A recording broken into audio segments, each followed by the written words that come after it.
समय की अध्यक्षता कर रहे आदरणीय चौधरी दरियाब सिंह जी और दूर से आए, मैं अपने बुजुर्गों का नमन करता हूं, नौजवान साथियों का, माता बहनें भी आज यहाँ संख्या में आई हैं। 2 सप्ताह पहले जब मैं आया था, मैंने बात कही थी कि महिलाओं की भागीदारी इस आंदोलन में दिखनी चाहिए और बहुत अच्छा लगा कि हमारी मेरी बहन रेनू तो उन्होंने अपनी बात रखी और दम से रखी। ये वक्त ऐसा है कि इसमें कोई पीछे रहे। मेरा तो मानना यह है, कानून बनाने, कानून में परिवर्तन संशोधन लाने की जो ताकत है वह संसद को, लेकिन संसद से देश संतुष्ट नहीं। संसद के अंदर जो चर्चाएं होनी चाहिए थी, जो मशवरा लिया जाना चाहिए था, लोकतांत्रिक प्रक्रिया में जो जनता की आवाज वहां उठनी चाहिए थी, जो विरोध होना चाहिए था, वो नहीं हो पाया। मेरे पास किसानों को देने को आज कुछ नहीं है। मैं वहां नहीं हूं, चौधरी अजीत सिंह जी वहां नहीं थे और संभवतः अगर होते तो जो कुछ था वहां नौछावर करते, रोकने का प्रयास। लेकिन अभी चौधरी साहब ने बताया चौधरी चरण सिंह जी के इतिहास के संबंध में।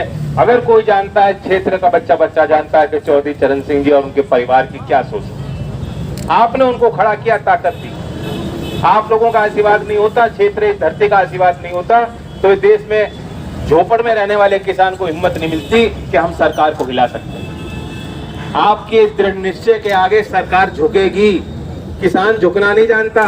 तपती गर्मी हो, सर्दी हो, सब कुछ अगर देश में कोई झेल सकता है वो किसान, और किसान का खून है। मेरे पास देने को कुछ नहीं, लेकिन मेरा खून मुझे ललकार रहा था, इसलिए मैं यहाँ खड़ा हूँ आपके साथ। और एक दूसरे का सहारा बनकर ही रास्ता बनेगा। लोहा गर्म है। मैं जानता हूं कि सुप्रीम कोर्ट के 2 दिन के टिप्पणी से और फैसले से थोड़ी सी सांस किसानों को मिली, लेकिन थोड़ी सी है, ज्यादा नहीं। समझ रहे हो इशारे को? अब नौजवान तो जानते, क्रिकेट देखते हैं, टेस्ट मैच होता है, टेस्ट मैच में ड्रिंक्स इंटरवल होता है, चाय के लिए ब्रेक होता है, लेकिन बैट्समैन जो अपने ग्लव उतार लेता है वापस पवेलियन नहीं लौटता कि मैच खत्म हो लिया, और तुरंत चाय पी के तुरंत फिर जो है बल्ला संभालना पड़ता है। यहाँ किसानों की भी वही स्थिति है। अगर आप लौट जाओगे सोच के लड़ाई लड़ ली, जीत गए, ध्यान करो, पिछले लोकसभा चुनाव में काउंटिंग हो रही थी, कभी मैं आगे कभी पीछे, और थोड़ा मैं आगे होता था, आप जो है राहत की सांस लेते थे कि होलिया काम जीत गए। ऐसे ही था कि नहीं? लेकिन आखिर में परिणाम उल्टा पाया। तो इस लड़ाई में भी सतर्क रहना पड़ेगा, सतर्क। जब तक स्थायी समाधान नहीं होता, और स्थायी समाधान मोटा मोटी सब जान रहे, सब क्या मांग क्या है?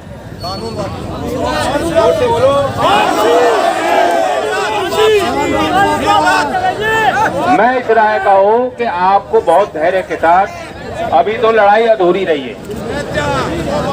ये मत सोचना कि काम हो लिया घर लौटो। मैं जब 2 सप्ताह पहले आया था, भीड़ कुछ कम थी, आज आपने भीड़ दुगनी करी, और फिर मैं आप जब बुलाओगे तो फिर आऊंगा, तो उससे ज्यादा भीड़ करनी पड़ सकती है आप। और एक बात और है, अभी हमारे चौधरी साहब कह रहे थे कितने 85 नोटिस मिल गए इनको। नोटिस मिल रहे हैं, किसानों को दे रहे हैं।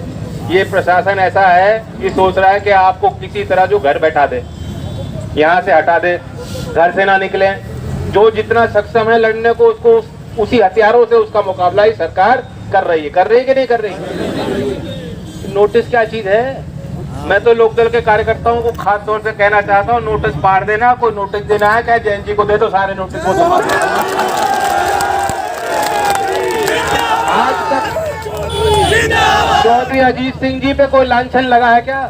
कोई लगा सकता है? हमें दे दो नोटिस, हम देखेंगे क्या होता है उनका। कि जो लोग समाज में दूसरे के लिए करते हैं, कुर्बानी देते हैं, सभ्य समाज में उनकी इज्जत, उनका सम्मान हमेशा रहता है, उनका नाम हमेशा रहता है। ऐसे ही एक वीर जो हमारे बागपत के, मैं उनके यहाँ से, उनके गांव से उनको श्रद्धांजलि दे के आया, गलतान सिंह जी, नाम जान गए होंगे। मैं उसी दिन वहीं था, और वे अकेले नहीं, 60 किसान मारे गए, 60 60 से ऊपर होंगे और सरकार उन्हें कुछ मान नहीं रही। इतिहास में कभी इतना अनुशासित आंदोलन नहीं हुआ, वरना हम लोग इतनी भीड़ देख करके हम लोग भी ज्यादा अति उत्साह में कुछ कर देते।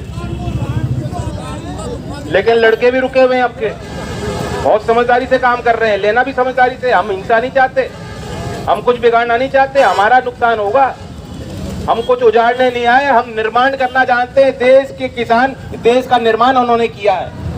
जब देश को आजाद करने की कल्पना लोग नहीं लेते थे, आपको पता है श्यामल जाट जी की उनके यहाँ परिचय आप देने की जरूरत नहीं। इस क्षेत्र के किसानों ने वो लड़ाई लड़ी, उन पे कुछ नहीं था। जो किसान पे थे हथियार, वो हथियार थे और कुछ था नहीं, और तोप का सामना किया। और बाकी गांव क्या क्या नहीं उन्होंने पड़तालना सहन करी, अंग्रेजों के खिलाफ लड़ाई लड़ी थी। और ये भी उसी तरह की हुकूमत है, इनके कार्य करने के अंदाज में कोई फर्क नहीं है। ये भी शहंशाह बैठ गए हैं। क्या है कानून, क्या है जिद, रोक लो, हटा लो, 6 महीने कोशिश करो, इन किसानों को मना लोगे तो फिर ले आना। आज किसान इतने दिन से पड़े हैं, देश की राजधानी में उनको घुसने नहीं दिया जा रहा। अगर आज भी आपका खून नहीं खौलेगा तो बस किसान का खून जिंदा नहीं है। और आज मैं आज क्षेत्र में घूम रहा, गांव-गांव में पोस्टर लग रहे हैं, चुनाव आ रहा है ना, फलाना समाज सेवी, फलाना समाज सेवी, फलाना समाज सेवी। चौधरी साहब की भी फोटो लगा रखी है, ऐसा कोई पोस्टर नहीं दिखा जिसमें चौधरी साहब की तस्वीर नहीं लगा रही। मैं नेताओं को एक बात कहना चाहूँ, कोई भी नेता, अभी चुनाव आ रहे, जनता देख रही है, चौधरी साहब की तस्वीर आप लगा रहे हो, चौधरी साहब के विचारों को भी समझो, उनके संघर्ष को समझो, उनकी विरासत को समझो, उसे आगे बढ़ाने का काम करो। जो कोई नेता जिला पंचायत प्रधानी का चुनाव हो, इस आंदोलन में योगदान ना दे, उनका इलाज भी ठीक कर देना। वोट देने की जरूरत नहीं है, और समाज सेवी नहीं चाहिए हमें। किसान की सेवा करो, किसान की, जो देशभक्त है। करने की बात भी होंगी, असल में इस क्षेत्र में तो काम का समय था, बुआई भी चल रही थी, मिल भी चल रही है, सारे काम को लेकर। लेकिन जो आंदोलन पंजाब, हरियाणा और राजस्थान के किसानों ने बेखूबी लड़ा, उत्तर प्रदेश का किसान पीछे नहीं है उसमें। इस क्षेत्र के लोगों ने, ध्यान करो, 3 घंटे में सरकार हिला दी थी। 2009 का वो आंदोलन याद है कि नहीं? 3 घंटे में।